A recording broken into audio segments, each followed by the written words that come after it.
Hi. Oh my goodness. Hi, good morning, everyone. Welcome to the meeting for the January Comics Experience Graphic Novel Club for Kids book, which is Newsprints by Rusu.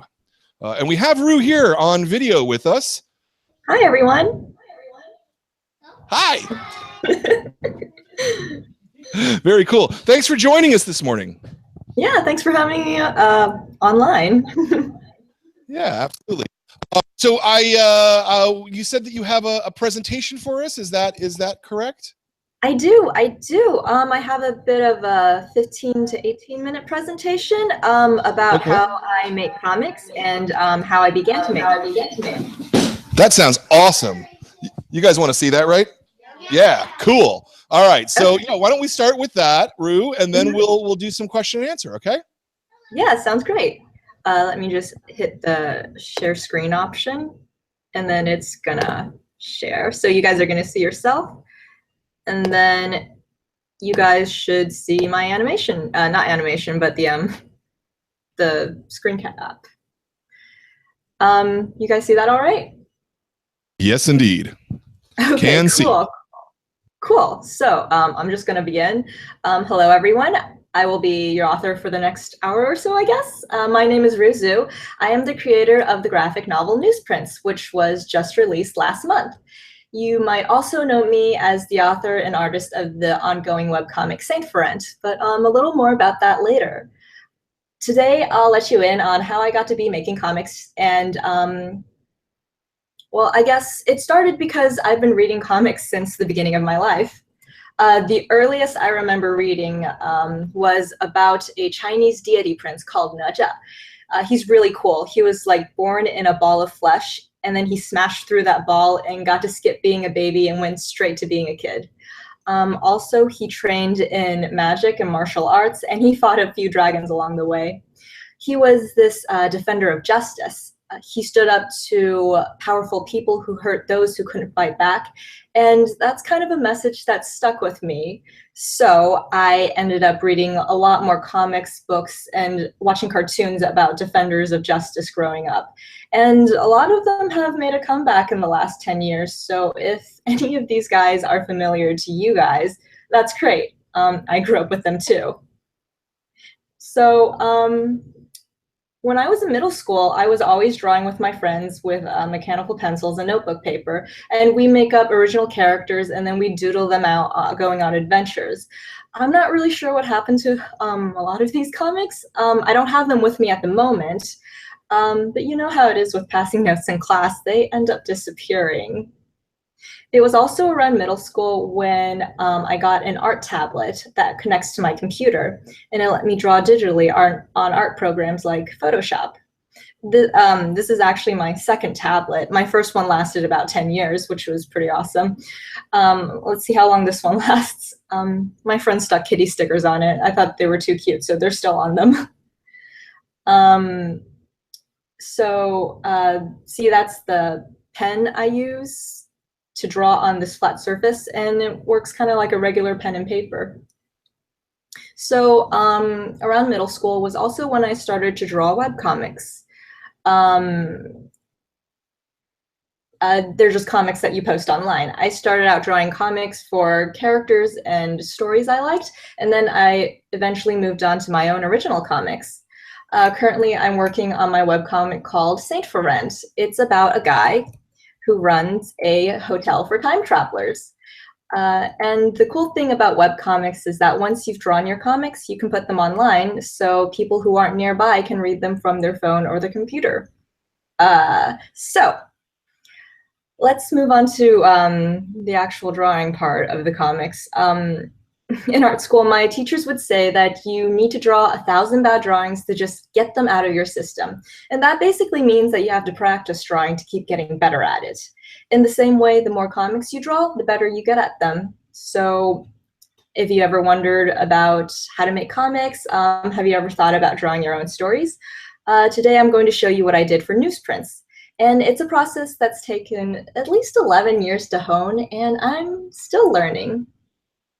So first of all, the world of newsprints is based on what I learned in history class from middle school and high school. Every time I learn something, I tuck that information in the back of my head and maybe use it for its story. If you ever wonder where writers get their ideas, you can get them from anywhere. But books in school are one of the best places to get new ideas. So back to newsprints. Here's a quick refresher on what newsprints is about. We are in the country of Goswing, rather it's the Goswish Empire, and they have been at war with their neighboring country of Grimea for 10 years. Now, why did the war start? Over a border? Over an assassination? Oh, it's just so hard to remember. It was 10 years ago after all. And besides, the war has nothing to do with our protagonist. Or does it? You see, in the sleepy port city of Nautoline, our hero Blue has been raised away from all of the fighting. If there's a war, well, there's a turf war with other newsies. You see, Blue is a newsie for the Bugle newspaper, which is run by the mayor and his wife. They also run a boys' home for all the orphan boys in the city. Now, here's the deal. Blue is a girl who's disguised as a newsboy. And sure, she could move over to the girls' home across town where they sell cookies for the war effort, but she really loves working as a newsie for the Bugle, and in Nautoline, only boys are newsies. So here's the problem too. She doesn't want to leave the Bugle because, like, the boys are her family, the mayor and Muffy, they're her family too now. And the Bugle is the only paper in town that tells the truth like it is. So what's Blue to do? What's her identity? How can she be her true self as a girl and still be a newsboy? Oh, if only that were the least of her problems, especially when she meets this very secretive inventor named Jack and a very mysterious boy named Crow. So now that we sort of have the characters, let's talk story. When I write comics, I do an outline first. It lets me map out where I want each scene in the story. So this is the part where, you kind of go nuts. Put everything that you've ever thought about putting into the comic in here. This is where I look at all my ideas and decide whether every scene is important or not. And if it's important, it stays in the story, and if it doesn't, it gets cut out. So you have scene 1, and then what happens there, what happens here, and then scene 2, and then, what happens there until you get all the scenes in the story. Afterwards, I script the comic. Different writers will prefer writing their scripts differently, and you figure out how you like to write for yourself. It can be as simple as writing, page 1, you have sound effects, and then you have character talking, and then you move on to page 2. When you're able to see, let's see, this is also a good point to cut out scenes and characters that you don't need in a story, or add stuff that you think will be good for the story.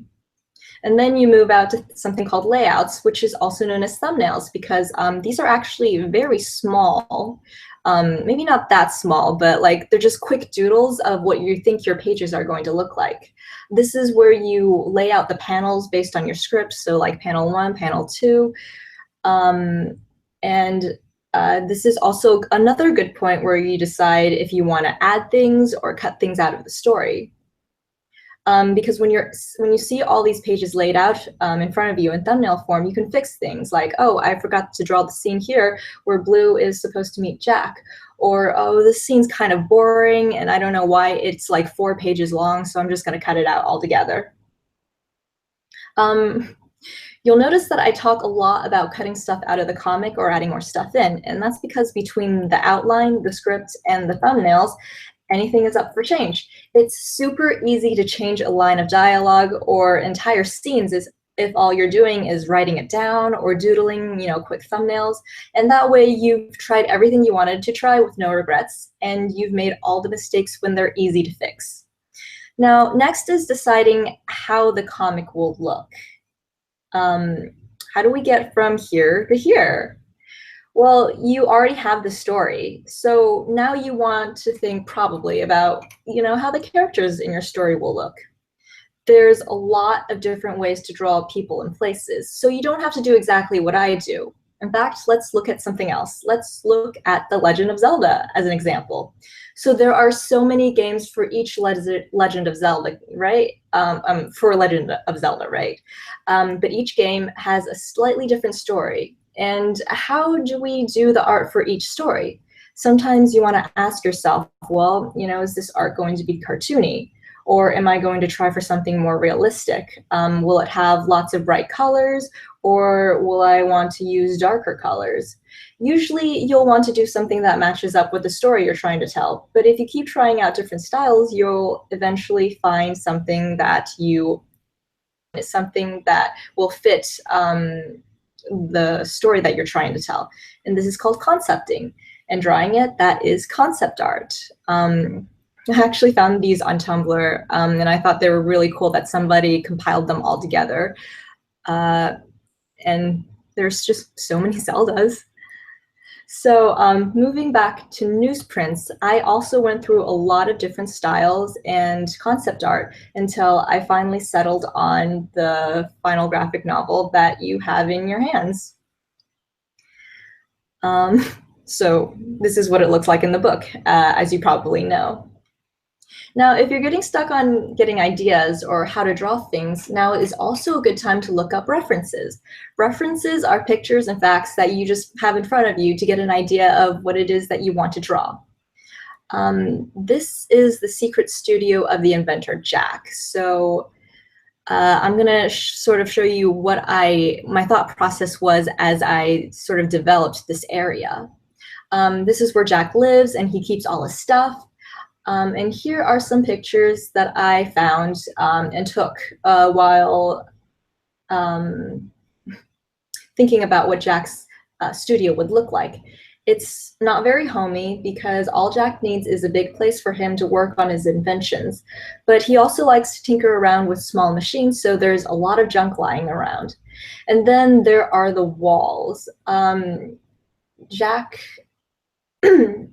There are big windows in Jack's studio that will help him sort of let light in so he can see what he's working on. And whatever is not window gets covered up by drawings and his ideas. And he's also a very secretive man, so there's going to be locks all over the doors.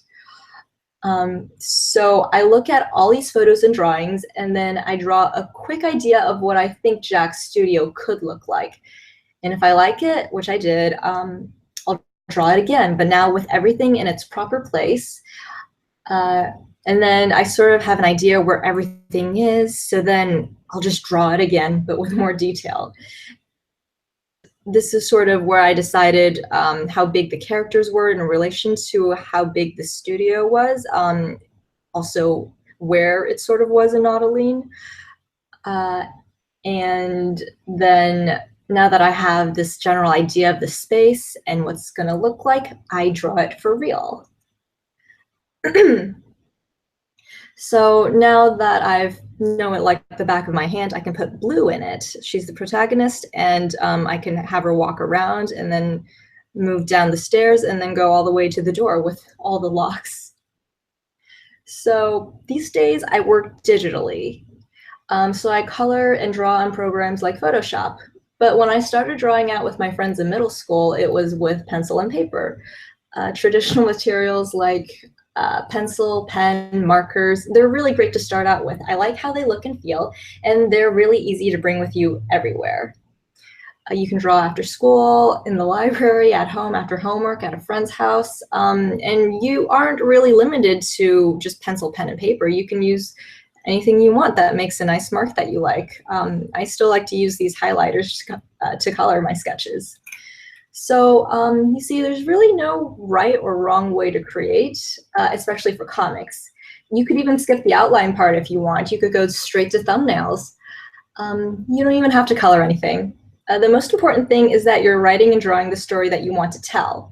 And for me, I grew up with messages of protectors and people who defended those hurt by bullies.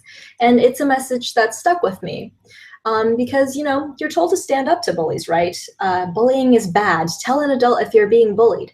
But sometimes it feels like the adult world has a lot of bullies. And when adults are bullies, then who do you turn to? And sometimes, well, when you're an adult, it might just have to be yourself. So I think it's important that there are always stories where people stand up for what they think is right. And if that's a kind of story that resonates with you, awesome. We have a lot in common. But remember, that's not the only kind of story there is in the world. And if that's not the story your heart is really yearning to tell, that's cool. You might want to tell a story about someone you know. You might want to draw a story about someone who looks like you going on adventures. You might just want to draw silly comics about your pets. And that is awesome. Figure it out what it is that you want to say and write that.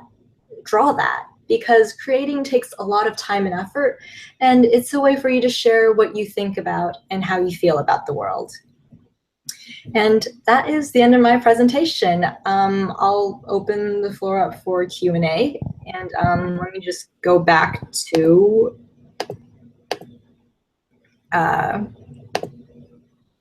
me. Hi. Hi. Hi again. That was awesome. That was a great presentation. Thank you very much. Oh, I'm glad you enjoyed it. Yeah. So I want to ask just a couple questions before we turn it over to the kids, if you don't mind. Yeah. So my first question to you was, your bio at the back of the book says that you were born in Beijing, and then you moved to America. And the first comic that you showed appeared to be a Chinese comic, if I was looking at that correctly. Yeah, how old were you? I was like younger than 5 because I was 5 when I moved to the US. So the comic in question, I think it was actually a comic book adaptation of a really old Chinese film called Prince Nuzha Triumphs Over the Dragon King. Something like that. It's hard to remember. It was a very long time ago. Not too long. And then you went to the Savannah College for their comics illustration program, which is an excellent comics illustration program, I hear from everyone. Did you, when you went into art school, did you know going in that comics were the thing that you wanted to do, or did you think I might just have a career generally in arts? I really had an interest in comics, and I thought like I'd definitely do it no matter what. But I also considered going into storyboarding and concept art. But ultimately, like, I just kept drawing comics, and that just sort of, I kept pursuing it too. So it just sort of landed me in the place I wanted to be, I guess, in terms of what I want to do with my career. Awesome. Well, it's great stuff. Ben, you have so about how long did it take you to write this entire book? So the actual funny thing is the characters came first. As you see, if you remember in the presentation, I went through a few different iterations of the artwork and the concept art. And it actually originally started out as sort of a PC game with just characters that were based on Mother Goose fairy tales. And the story that you have now, I didn't have until about 2012, 2013. This story, the characters basically went through several different stories until I sort of decided, you know, this is the one I wanted to do. And so do you just use your tablet to do all the drawing? Not all of it. What I've been doing lately is I draw it on pen and paper first, the thumbnails, and then I then scan it all in, and then I send it to my editor. She gives me notes, and then we go back and forth until we're both happy with the thumbnail manuscript. And then I sort of just hunker down and then draw it on the computer for like several months. All right. Well, and to kind of go back to Ben's first question there, from when you start drawing, let's say, from the first page to the last page, about how long is it taking you? I mean, are you doing a page a day? Or are you doing faster than that? Like if I were going slow, it would be about a page a day. But what I've started to do is I started to draw like in big batches at a time. I'll draw the easy panels first, and then I'll move on to harder panels and panels that require a little more thought, like perspective or weird angles. And then it's hard to say how long it takes me to draw each page when you kind of just spread it out over like 20 pages over a few weeks or so. Yeah, no, that makes sense. You're doing your own coloring, I'm assuming? Is yes. that correct? Yeah. I do it on And Photoshop. and is that a faster process, or does it take as much time to work out the color? For me, I like really simple color palettes, so I always have just an idea of like maybe 10 colors that I'm going to use for a scene, and then I sort of harmonize the colors, and then I add the shadowing and highlights and, you know, the detail work. Makes a lot of sense. Now, I know we have a lot of questions here. In fact, she's been holding up her hand. You've been holding up your hand for almost the whole 20 minutes. So I'm gonna give you the microphone to talk. Did you know that I have created in little kids' books? No, I didn't. That's really cool. 2 of them. Cool. 2 of them. One's called, my first one was the Popsicle Man, and the second one was the Pizza Monsters. Awesome. I made the Popsicle Man to entertain my parents, and the Pizza Monsters to entertain my cousin. That's awesome. Like, that's wonderful. And so, like, the Popsicle Man is like, there's like a Popsicle Man that lives in the, there's a walking, talking popsicle that lives in the desert, and in the Arctic, and he hates the Arctic because it's too cold. So he wants to go to the desert by like going through the tunnel that leads to it, but bees are blocking it. Okay. And then he builds a sleigh to sled through the bees and lives happily ever after in the desert. Oh, that's great. That's great. Like, So what's the question? You have a question for it? Have you created books when you were a little kid? Yes, definitely. I don't think mine were as imaginative as yours. I think, what did I do as a kid? I actually, like my stories are usually character-based, so I make the character first. And then I sort of make more characters, and then they start like talking and then doing things together, and then eventually a story comes out of that. Is that how your Popsicle Man sort of came to be as well? You just sort of thought, well, you know, this is kind of an interesting character. I wonder where he goes. Yeah, so I also created the Pizza Monsters. There's not really like a plot and a climax and stuff to it. It's just like, come on, event journey as it goes. And then like, that sounds fun. it's like Pizza Monster, like it introduces the characters like with rhymes and stuff. First one's Alex, second one's Goofy, third one's Christina, so they're all here to be, or something like that. And then as like breakfast time, and there's like Alex gets apples, Christina gets brie, Goofy has a plate full of pineapple tree. That's funny. That's nice. So did you have another question? So, Dr. Susie. And it's also like they go to do their stuff in the city. Okay. Cool. Very cool. Yeah. Hi. You speak Mandarin or Cantonese? Oh, Mandarin. I speak Mandarin. Very cool. Ni hao. No.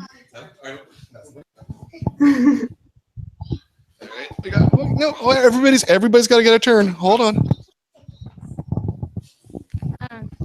How did you choose what reviews to use in your book? Because I got the advanced reader copy because in my school we're supposed to write a review for a book, and so how did you decide who you wanted to review your book on the book?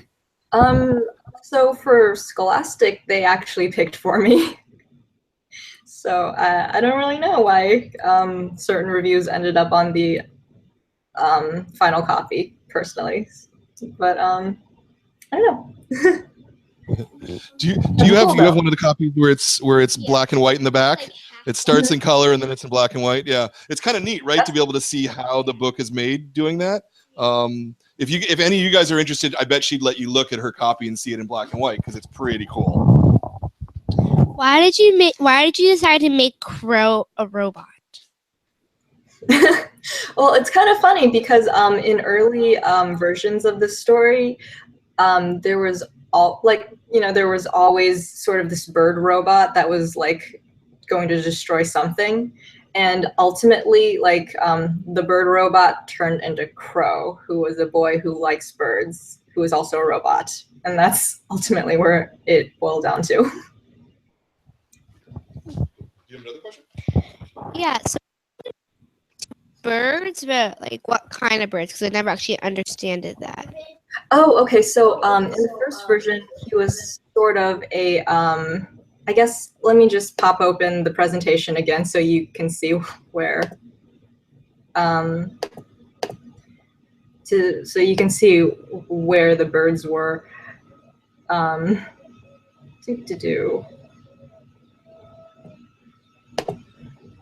So in in this version, this was him. He was going to be sort of a clockwork penguin. And then in this version, he was sort of this giant puffin that was going to destroy the world.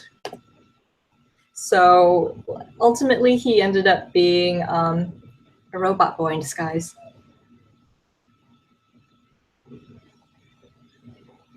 Oh, sorry, I can't hear you anymore.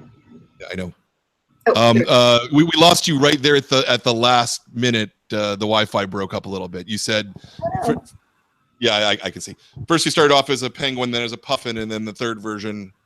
Yeah, the third version, he ended up being a robot boy. Yeah. Can't hear us. Well, she might be able to hear us. We that can't hear her. We can't hear her. Yes, I know. I know. Oh no, can you I hear understand. So I'm just filling up the. It says here she grew up in Annapolis. Yeah, one second. We can't hear. We can't see your screen at all. If you can hear us, that's what's happening. Oh. She's frozen. Oh. She's as frozen as frozen can be. Like a popsicle who lives in the Arctic. Yeah, it's all good. It's all good. It's all good. This is the wonders of technology. I think it's kind of magical that we can have this conversation with someone on the other side of the country anyway. Yeah, I mean, so she's in Indianapolis to California, and we can hear her so clearly. Can you guys see me? you can hear me or you can hear her. We have blank screen there. Oh no. It's all good. Do you like auroras? Do I like auroras? Can you guys see me? Oh, she's back. Yay, she's back. Okay. So yeah, we lost the last part of your answer about Okay. Oh, well, yeah. I mean, ultimately, he turns into a robot boy for the final story. Well, it could just be the Wi-Fi on her end. That happens, you know. Yeah, it could really? be my Wi-Fi. Sorry about that. Our Wi-Fi is pretty okay, actually. That's literally what I'm doing right now. I'm not trying to play Pokemon Go. Okay, we can see her. She's moving. Can you hear me? We can hear you. Okay.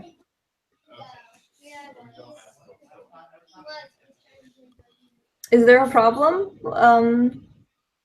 Yeah, no, the signal just broke up a couple times there. It happens. We're fine. So we missed most of the answer about Crow. If you wouldn't mind. Okay. Well, yeah. Did you guys see what I showed on the screen? Yeah, we saw the two earlier versions. Okay. We just missed the conclusion of what you said. We're frozen again. The conclusion is, he started out as a clockwork penguin, and then he turned into, a giant puffin. Well, my Wi-Fi's off. And turn your Wi-Fi off too. But see, there's only so much Wi-Fi. It's a series of tubes. It's a series of tubes. Yes.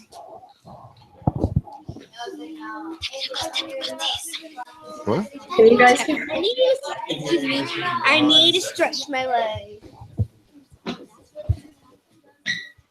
Can you guys hear me okay? I can hear you, yeah. But we can't see you. Give me one. Oh no. Just That's one weird. second. If not, no, it's got nothing to do with you. It's all over here. Yeah, that's her coming from the computer, right? Yeah. It's fine. One second. It's technology and the limitations of technology. All right. Here we go. It's gonna happen. There she is. Yay, okay. Hopefully we won't freeze this time. Hopefully. Hopefully. Yes, so the answer about Crow.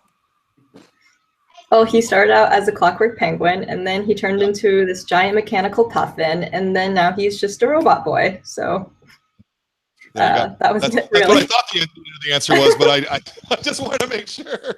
We have another question here. Hmm. How did Crow's arm rust off? Well, he was sort of running around in the rain and everything for like quite a long time. So eventually, his arm just fell off. And then the dog ate it. That was pretty funny. That was Yeah, pretty I think funny. it's an Did you elf, ever? You had a question, right? You can have it, of course. What was that? He's from Pluto. Awesome. That's cool. We can be from Pluto. You had another one, right? Why did Crow's other arm rust off? He protected it better.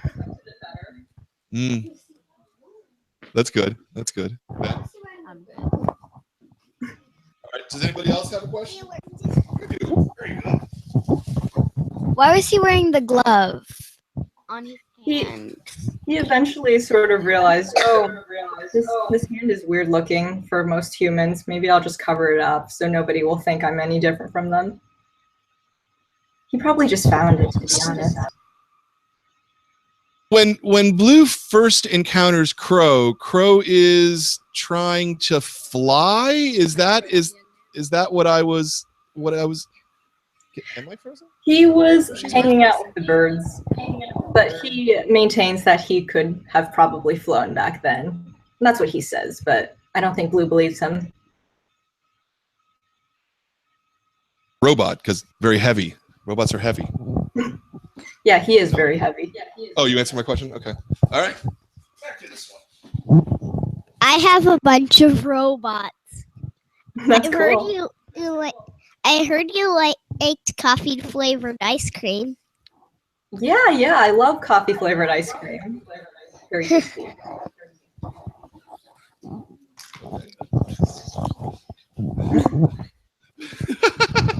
That's great. So I assume from the end of the book that you're making at least one more, because otherwise it ends in a cliffhanger, kind of. Yeah, I'm working on a sequel right now. Yeah, people have asked me that, but yeah, I'm working on a sequel where it picks up right where it leaves off with Blue and Hector on their way towards Altalus.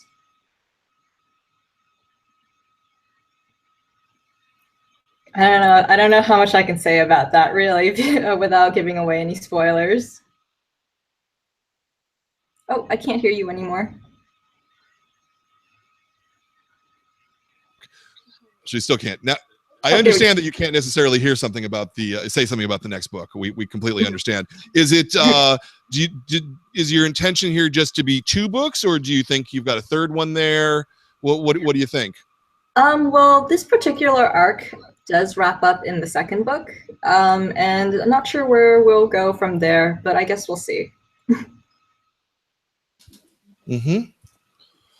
Other questions from the room? Thoughts, comments? She has a comment. I've been thinking a lot about making like movies and cartoons and books and stuff. Mm-hmm. No, she might be blinking and we couldn't see it because the screen's frozen. Hello? My brother, No, it's stuff. The microphone's muted. The microphone muted? I know. I'm just saying the microphone's muted. Can you hear me? Oh, really? Oh, really? Well, then I don't know how. Is she moving? What is she moving? What is she doing? She can still hear us. Yeah. Can you hear me? Okay.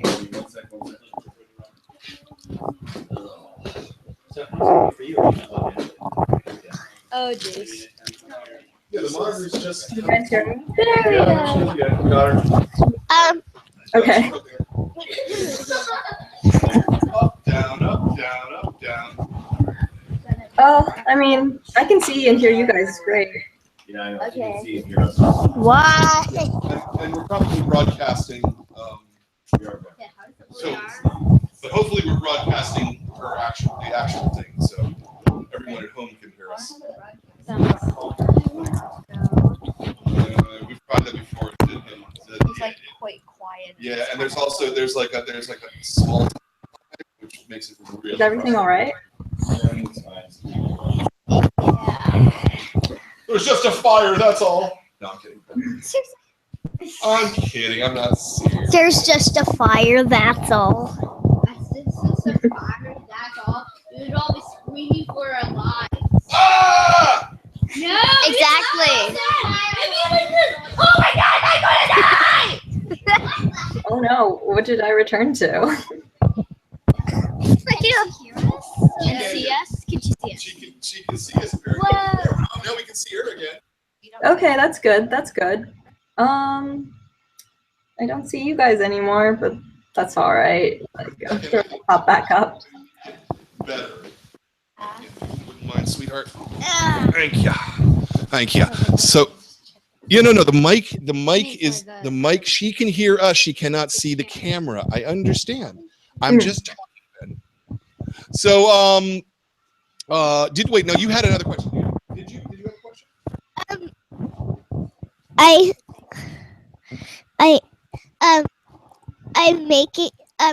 I'm thinking of making an anime called Electricity Cat. Okay, Yeah. cool. You should do that. Do you want me to tell you like how it starts, the origin? I don't know. The origin. Let's see. I want can to you- tell Rue for a second. Can you condense it down to one sentence? The pure essence. So of it? basically, Because that's called an elevator. pitch. Electricity Cat used to be a doll, and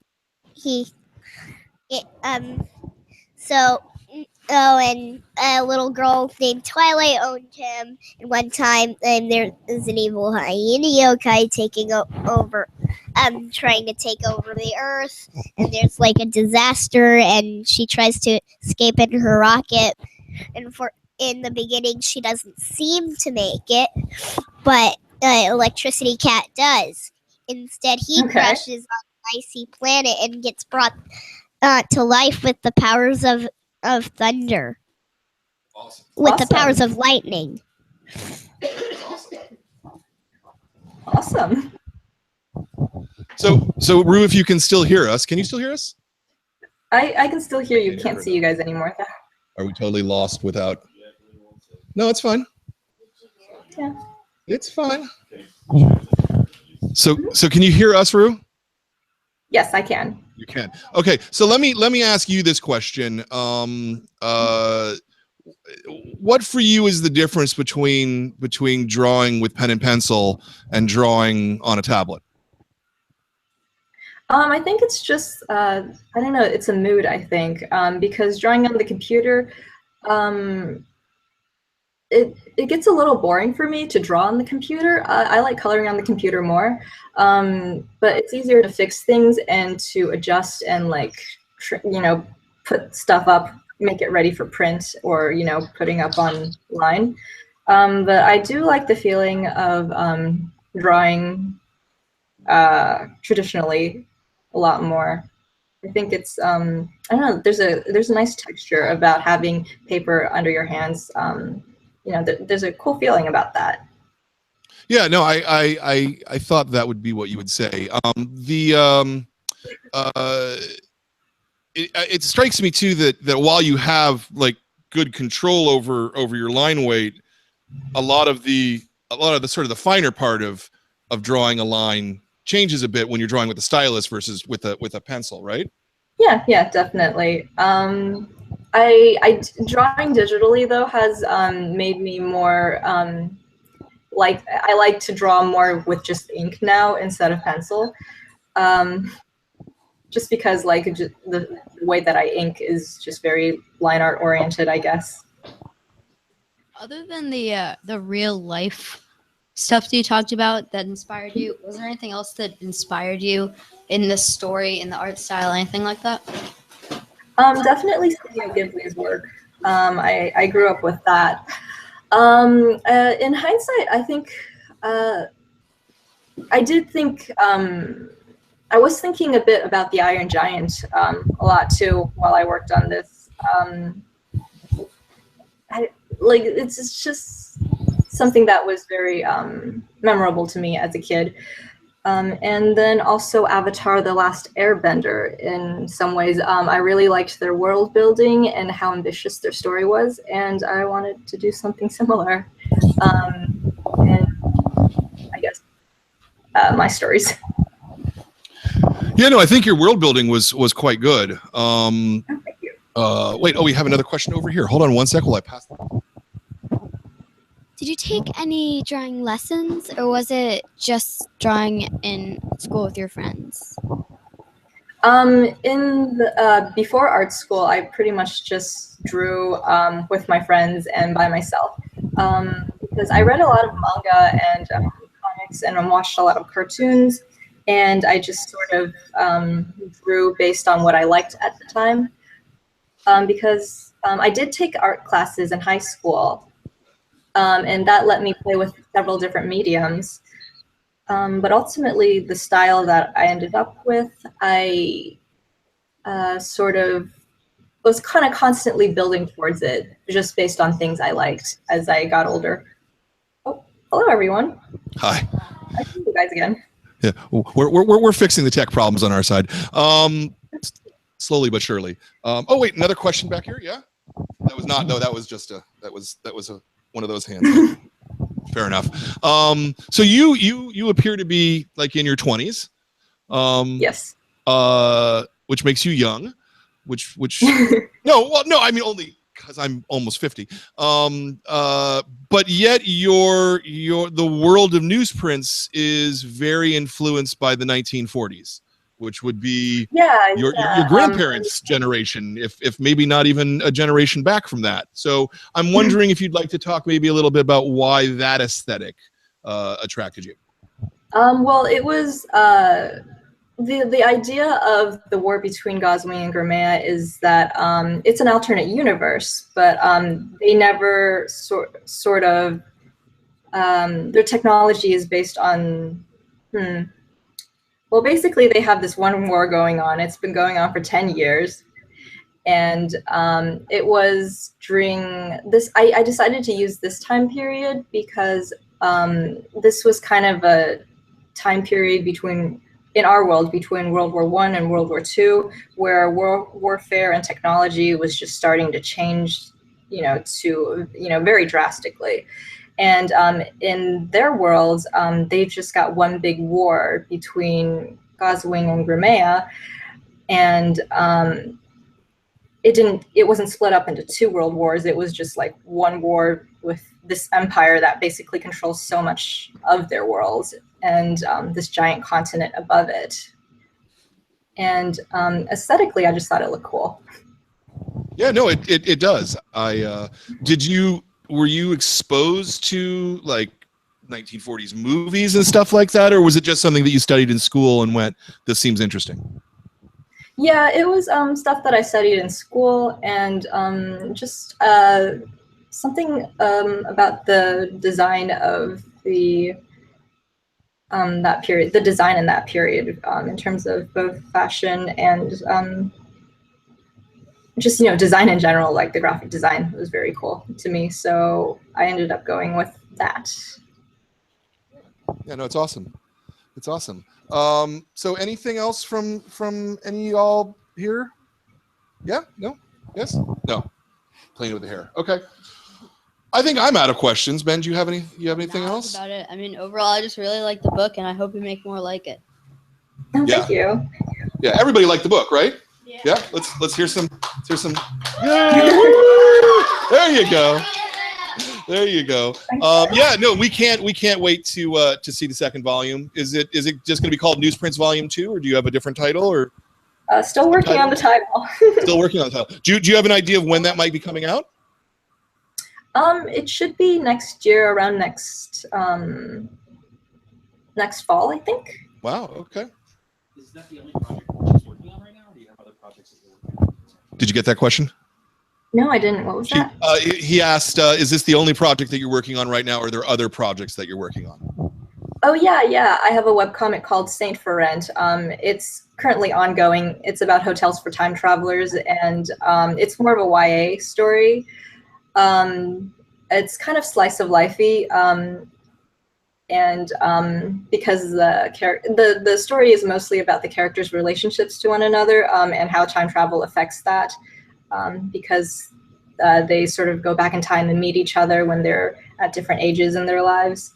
And there is a supernatural element to it as well.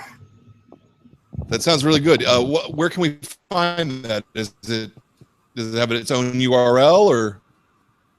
Yeah, saintforrent.com. Nice and easy, saintforrent.com. Cool. We'll Yeah. make sure that we check that out. Awesome. Well, I want to thank you very much for taking the time today and spending it with us, even through these technical problems. I'm sure everybody here really appreciated that. I want to remind everybody that our next book is Nightlights by Lorena Alvarez. Lorena is going to be here in person on, I have the date, it'll be Sunday, March 19th. So that'll be our next meeting, is Sunday, March 19th. She is coming all the way from Colombia in South America to be here in person. So I hope...